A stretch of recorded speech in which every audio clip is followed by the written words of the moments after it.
السلام عليكم، ازيكم يا جماعه؟ عاملين ايه؟ يا رب تكونوا بخير. معاكم رودي من قناه يلا نطبخ مع رودي. النهارده هعمل معاكم وصفه حلوه قوي تنفع للفطار او العشاء. بجد يعني مفيش اسهل منها، اكنك بتعملي بيتزا بالظبط. تحفه جدا، اتمنى تعجبكم وتقولوا لي ايه رايكم في الكومنتات، وان شاء الله تعجبكم. ويلا بينا نسمي الله ونصلي على الرسول ونشوف وصفتنا عباره عن ايه. انا اول حاجه جبت طاسه، حطيتها على النار وحطيت فيها حته سمنه. طبعا اللي تحبيه تحطي سمنه او زبده او زيت، الماده الدهنيه اللي تحبيها. ومعايا رغيف بلدي اسماه بالنص كده.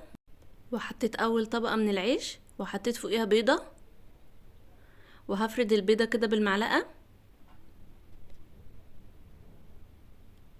بجد سهله جدا وبسيطه.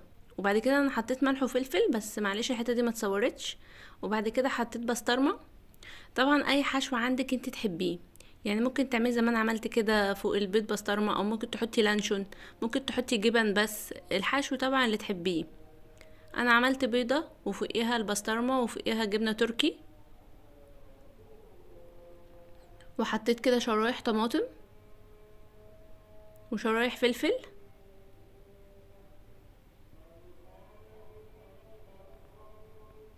وحطيت كمان جبنه موتزاريلا. بجد كان حلو جدا وتحفه، اتمنى تجربوه هيعجبكم. اكنك بتاكلي بيتزا بالظبط، بس تحفه بجد. وبعد كده بقى هحط الجزء التاني من العيش. حطيت الجزء التاني من العيش وضغطت كده كويس عشان يمسكوا في بعض. وهغطيه بقى. وغطيته عشان ايه؟ عشان البيض يستوي والجبنه تسيح وكل حاجه كده تستوي مع بعضها، وياخد لون ذهبي كده حلو زي ما انتوا شايفين. يعني بسيبه من الجهه دي شويه ومن الجهه دي شويه. وبس كده، دي كانت وصفتنا النهارده، سهله جدا ولذيذه وتنفع جدا لجوع اخر الليل، او ممكن فطار مع كوبايه لبن. تحفه جدا، اتمنى تجربوها وتقولوا لي ايه رايكم. وما تنسونيش في اللايك والاشتراك وتفعيل زر الجرس ليصلك كل فيديو جديد بنزله. وتحفه جدا وسامعين القرمشه.